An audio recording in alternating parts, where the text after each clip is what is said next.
கடவுளுடன் காலை வணக்கம். புனித மத்தேயு எழுதிய நற்செய்தி 8ஆம் அதிகாரம் 18 முதல் 22 வரை உள்ள இறைவார்த்தைகள்.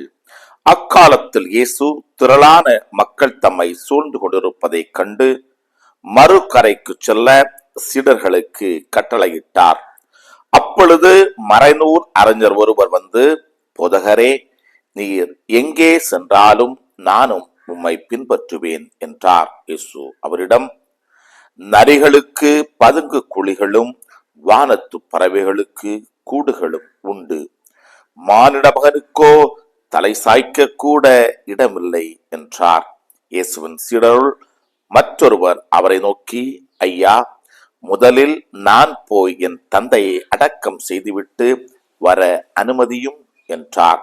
இயேசு அவரை பார்த்து, நீர் என்னை பின்பற்றி வாரும், இறந்தோரை பற்றி கவலை வேண்டாம், அவர்கள் அடக்கம் செய்யப்படுவார்கள் என்றார். கிறிஸ்துவின் நற்செய்தி. இந்த நாள் இனிய நாளாக அமைய வாழ்த்துக்கள். பல பல புதுமைகள், பெருமைகள், இனிமைகள் இறங்கிய நல்ல நாள், ஒரு நல்ல நாள், நம் தேவன் தந்த நாள். இது நல்ல நாள், ஒரு நல்ல நாள், நம்